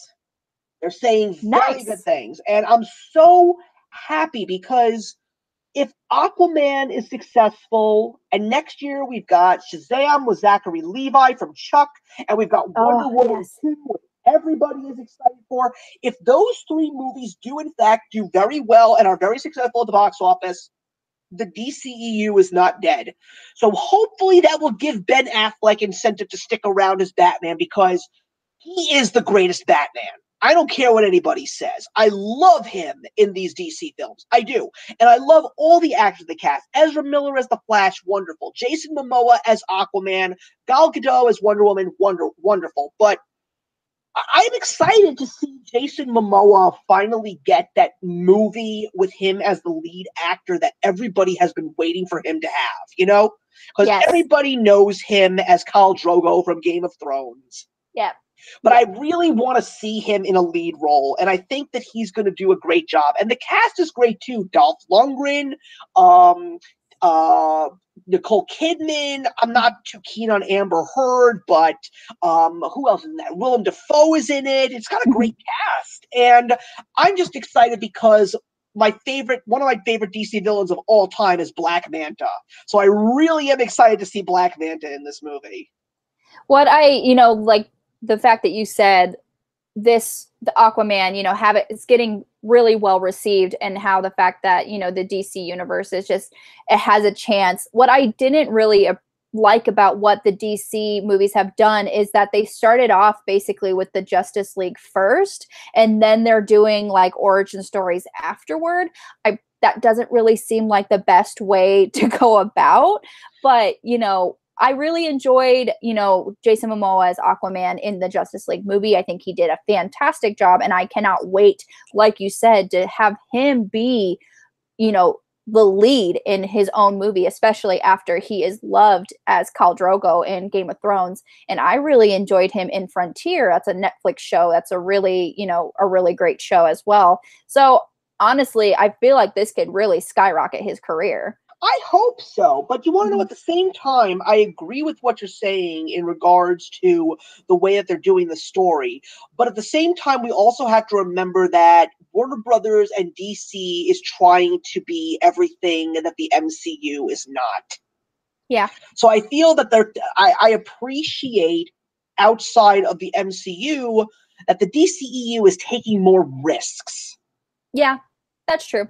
Yeah. I mean, I still am very upset over the fact that they booted Zack Snyder out and everything that happened with him. Like, I really wish that he stayed on to direct Justice League from beginning to end, because I really think it would have been a much better movie. Even though I did have a very good time with Justice League, I think that it doesn't deserve the punishment that it's getting. I think it's much better than people give it credit for. I totally agree with you there. And as you were saying about Ben Affleck being Batman, he got a lot of flack for his, portrayal as Batman. And I enjoyed it so well. I enjoyed it so much. I love that. I love Ben Affleck, especially in Batman v Superman. I mean, that's the other thing. I always tell people, if you didn't like Batman v Superman in theaters, you have to watch the uncut rated R version. Okay. Because what people need to understand is the reason why that movie didn't do so well was because the studio interfered way too much. They didn't want the movie to be rated R, because then the kids were not going to come, which is a lie, because people bring their kids to rated R movies all the time. I saw 6-year-olds when I saw Deadpool. Absolutely. I was just going to say that. I'm like, everybody was watching Deadpool. Yeah, so that's number one. And in order to get it down to a PG-13 rating, they had to take out 30 minutes worth of crucial story. Oh, man. And I'm like, of course this movie was going to be horrible. You don't have the complete story. Of course you're going to have issues. But when you see the movie as a whole and you see those crucial 30 minutes, and it's not even action, it's dialogue, it's Yeah. really important plot points, the movie just makes that much more sense. Awesome. That's great. I'll definitely have to do that because I usually, seeing the movie in theaters, and then if there's any kind of, commentary like on, like the DVD, or whatever, I really enjoy listening to that because you just get that much more insight. But 30 minutes, that's a lot. Yeah. And it makes me really sad that this is what happened. I mean, like, I just wish that the studios would just let these movies be made. But it's like people were saying that because Harry Potter is Warner Brothers' baby, they don't give a rat's ass about anything else. Yeah, and that's just poor for the directors, for the cast, and like they want to make this the best movie that they can, but they're being micromanaged at this point. Right. So was Aquaman also your number 3, or was it a completely different movie? No, that's my number 3. Oh, so there we go. Save a little bit of time there. Okay. That's awesome. Okay, now I'm a little bit nervous because this may be in your top 5 too, but it would be wrong if I didn't insert this one either. But my number 2 is Fantastic Beasts: The Crimes of Grindelwald. It's not my number 2, it's my number 1. But Okay. Now I'm even more curious about your number 2. No. It's like it would be so wrong if that was not on my list. I loved the first one. It is so great to know that there is life after Harry Potter. And getting Jude Law to play a young Albus Dumbledore, I am just so excited to see him in this movie. I love Jude Law so much, and I loved the first one too. It's just the fact, I honestly think it was so well received and I loved it so much is because J.K. Rowling wrote the screenplay, and I felt like it probably would not have been so well done if she didn't. Like, I don't know if anybody has ever read Harry Potter and the Cursed Child, but it's terrible. It's because J.K. Rowling didn't write it. I have no interest. Yeah, it was so bad, and it was so like, honestly, it felt like completely different characters, even though like Harry's name was attached to this character. I was like, that's not Harry. That's not how Harry would act. That's not at all what would have happened. And it's because she didn't write it. Exactly. Yeah, it's like Fantastic Beasts and Where to Find Them. It was a textbook in the Harry Potter universe, and she did write, the textbook. But the fact that she is writing Newt Scamander's adventures about how he wrote Fantastic Beasts and Where to Find Them, it's fantastic. And I just loved it. Newt Scamander, he's just someone that you could just fall in love with. He's like he's just so good. And all the beasts, how he loves them so much. And that's why I just really loved, and how you really get the essence of the world still in Fantastic Beasts, the Harry Potter aspect, or like the feeling of it. And it just transcends. It was so good. And I just cannot wait for the second one. I mean, like I was a little bit skeptical when they first started creating this franchise, but the minute they tacked Eddie Redmayne on, I was sold.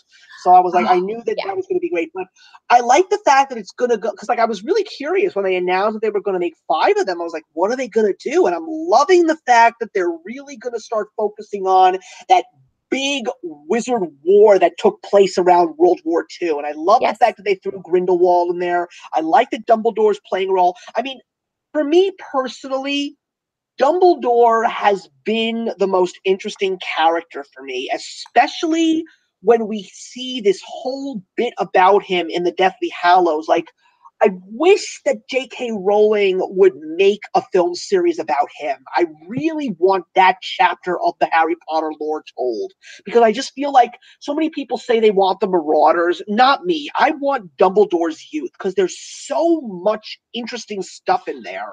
Because like I really love the fact that like they thought that he was this really good guy, but is he really a good guy?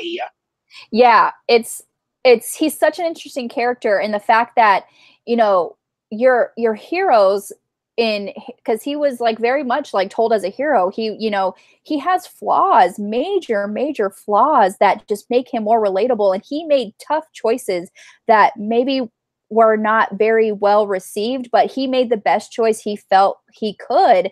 And I would love his backstory and like his history with his sister, everything that went on with, Yeah. it would just be fantastic. I would love to see the Marauders too. I would love to see all of the Hogwarts founders in their own movie. I would love that. And Angela agrees. More Harry Potter, the better. Like she loves Newt too. She's like, this is why we're friends, because we have one brain. And Yeah. it's honestly, I'm just really excited to see where these movies are going. Yeah, and I also say that, and I'm getting a little bit annoyed right now with everything that's been said about Johnny Depp in regards to all this. I mean, my issue was the fact that I was a little bit surprised that they cast it because he's not British. Yes. Honestly, it was surprising just to see the first one that he was going to be in it as Grindelwald. I'm like, what? Even though, I did I mean, I really. know that he can make a very believable British accent because he's been Yeah. playing Jack Sparrow for years. Yeah, I mean, obviously the accent is not the problem, and Johnny Depp is very versatile. He can really take any character and make it his own. And so I'm excited to see just where, it's going to go, because obviously with the title of this next movie, he's going to be in the very forefront, even though in the first one it was really, he just had a kind of a smaller kind of scene. But so Yeah. it's going to be exciting. I think what was most interesting was the fact the American played the British guy, the British guy, and the British / Australian guy played the New Yorker in Colin Farrell. That was what I found really funny. Yeah, he was actually fantastic. I really enjoyed him. Great role from Ezra Miller in that movie too. I mean, Yeah. my wife is head over heels for Jacob Kowalski. She loves Jacob. That's her favorite character, and Dan Fogler plays it very well. Oh yes, absolutely. It's great to see that he's coming back. Yeah, and I love Newt and Tina and Queenie. I loved all great. all of They're them. all great. I loved all of them. There was also another thing that I never really spoke to somebody about, and I might as well just throw it out here. I also got annoyed that there were so many people that said the one problem I had with Fantastic Beasts and Where to Find Them was that there were not enough people of color in this movie. And I'm like, you do know that in the 1920s, America was like 90% white. I haven't even heard that kind of, stuff about it. Honestly, I've never heard anyone say that. I heard that way too often, and it really got annoyed. So I really got annoyed by it. So I just wanted to make that statement. Well, oh my gosh, I'm forgetting her name, which I can't even believe I'm doing this right now. But there's this one.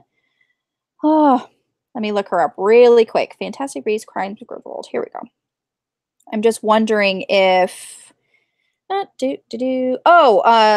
Zoe Kravitz. She's gonna be in this as well as Lena Lestrange. So you see a picture of her in the first Fantastic Beasts, but she's gonna have a more prominent part in this one. And I'm very excited to see where that's gonna go. I really enjoy her. She's fantastic. So she's got a great career. She's been in so many wonderful films, and heck, she's the daughter of Lenny Kravitz. Yeah, exactly. All right. So what's your number two? Bumblebee. Really? Yeah, I really, I did enjoy the Transformers movies. I haven't seen the ones with Mark Wahlberg, but Bumblebee is just such a beloved character, even though he's a transformer and a robot. I really love him so much. When I saw the trailer for it, I was kind of confused. I was like, where is this going? And then I'm like, oh my gosh. And then it just dawned on me. And I'm like, this is Bumblebee. This is going to be amazing.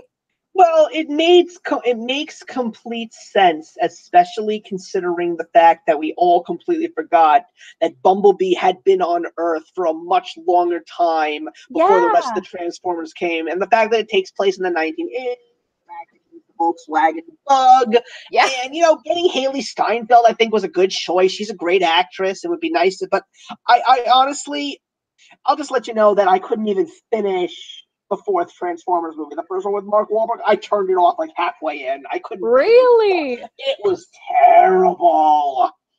Oh, Angela's leaving. Bye, Angela. I love you. Bye, Angela. Good to see you. Yeah, I didn't see the last two with Mark Wahlberg.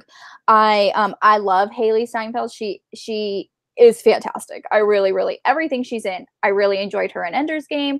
I really enjoyed Yeah. her. Yes, I loved her so much. She was really I love good, Ender's Game. Not that many people talk about Ender's Game. which I'm really surprised The because acting is the acting is solid in that movie. it was so, so good. It was so I good. mean, I can watch the scene where Asa Butterfield stands up to Harrison Ford God knows how many times. It's just like when you see a kid so young, like acting alongside this prestigious actor of Hollywood, and they're literally on par with each other. It's like, how the hell does that happen? Yes, yes. That scene in itself, oh my gosh, it was so good. And I was like, I was so emotional because he was emotional. I was like, you're making me feel all these things, and you're like this little boy, and you're just so good. And he was, like you said, he was just on par with these big names. And yeah, she's fantastic. I really, I did enjoy her also in oh my god, I'm totally blanking right now. You know what she's in. Well, I know that she was in Pitch Perfect, which Yeah. I'm not really the biggest fan of, but I love her in The Edge of 17.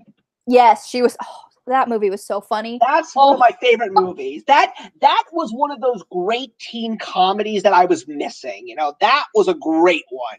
And it's like I was telling people that, when I went to see Lady Bird, mhm. Lady Bird is great, but it reminded me a lot of Edge of 17. And Yeah, Edge of 17 is so much better. it was so good. I love that. I love her talking with Woody Harrelson. Those are the best parts of the whole movie. Yeah. Oh, I was actually really surprised in how funny that movie was because I saw the trailer and I'm just like, oh, okay. I mean, I like her. I'm gonna go see it. So, and then Felt I very just, John Hughes-ish. yes, yes, yeah, that's what I thought. Yeah, I really, really loved it. So I'm Oh, really excited for her career just to skyrocket because she's fantastic. So I'm really excited to see Bumblebee. okay, Yep. cool. And then my number one, was, Fantastic Beast. But what's your number one? Okay. Bohemian Rhapsody. I saw that and I it just felt like such a great time. When I saw the trailer for it, I was like, there were so many things happening and it was bright, and I love, love Queen, love Bohemian Rhapsody. I looked at my husband and he did not share my view, so it's probably one of those movies I'll have to see by myself. But Well, I'm a sucker for biopics, mhm, but I am an yeah. even bigger sucker for biopics about music. I am such a fan. And this is not the only biopic that we're getting this year. I mean, we're getting a biopic about Neil Armstrong. Mhm. We're getting a biopic starring Margot Robbie about Mary Queen of Scots. We're getting a biopic starring Felicity Jones of Ruth Bader Ginsburg. We're getting biopics up the wazoo. It's a surprise that the Mr. Rogers biopic is not coming out this year either. You do know that that's coming, right? I had no idea. No. Starring Tom Hanks as Mr. Rogers. Oh, that's gonna be good. Yeah, that's gonna be good. The name of the movie is called Won't You Be My Friend? So I'm like, Oh. they're having that next year. But I'm like, I in recent years, I've seen some truly great biopics of music stars. I'm really upset that I still have yet to see Get On Up, which is starring Chadwick Boseman. That's the James Brown movie. Yeah. But two of my favorite films in the last couple of years were Straight Outta Compton, which is the biopic about NWA. Hmm. And I will highly recommend this to everybody here, including yourself. Have you seen Love and Mercy? No, I haven't. Mm-mm. Okay, Love and Mercy is about Brian Wilson of the Beach Boys. Ooh. And I'll have to write it down. it takes place in two different time periods. So he's played by two different actors. Oh, There's Brian Wilson during the height of the Beach Boys music career in the 1960s, and he's played by Paul Dano. okay. All right. But then there's Brian Wilson in the 1980s, played brilliantly by, and are you ready for this? John Cusack. Really? I haven't seen John Cusack in a movie in so long. John Cusack as Brian Wilson. The movie was it's heartbreaking, that movie, but I can't recommend that enough. And as a Beach Boys fan, I had to see that movie in theaters, and it was one of my favorite movies of that year. Wow. But I'm such a huge fan of Queen, and this is a movie that has been worked on for years. At one point in time, it was Sacha Baron Cohen playing Freddie Mercury. At one point in time, Daniel Radcliffe was in the running to play him. But the fact that they got Rami Malek was such a great choice because people don't know this. Freddie Mercury is Armenian. Oh, interesting. Yeah, Yeah. he was born in Turkey. Oh, wow. Wow. The fact that they actually got Rami Malek to play him makes so much more sense and so much more correct. And to see a movie about Queen is something that I have been craving for years. And the cast looks incredible. I mean, Mm-hmm. Mike Myers is in this movie. I'm Yeah. really excited to see how he's going to play this role. And you know who else is in this movie? You probably don't even know who this is. Joseph Mazzello. Do you know who No. that is? That's No. Timmy from the original Jurassic Park. Oh. Oh, wow. I would not have even known that. Yeah, and he is playing one of the band members. Oh, wow. I mean, Yeah, I saw the trailer for it, but Joseph Mazzello is playing John Deacon. So okay. he's going to be playing one of the band members of Queen. I'm really excited for that.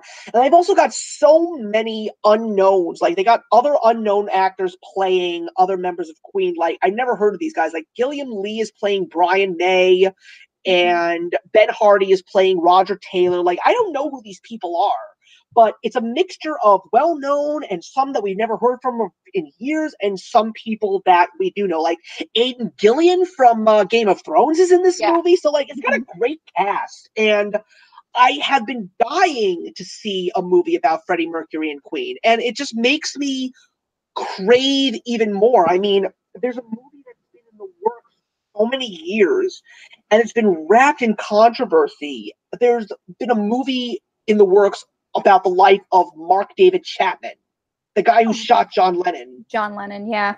I would love to see a movie about this guy. But but it just hasn't gone through. Like Yeah, someone because some keeps people don't. blocking A it. lot of people say that people don't want to see a villain get Yeah. humanized. That's, that's true. A lot of people, it probably they won't make it because they think it won't be that well received, especially just for that reason. Yeah, but again, it paves the way for so many other. Like I've been waiting for a movie about Jimi Hendrix. I have been wishing for a movie about Kurt Cobain. And I know so many people that are waiting for a big budget Michael Jackson biopic. Like everybody wants a Michael Jackson movie or a Madonna movie. Like we haven't even gotten a truly great biopic about Elvis yet. Yeah. And it's honestly, this could definitely like lead the way for those kind of subgenres.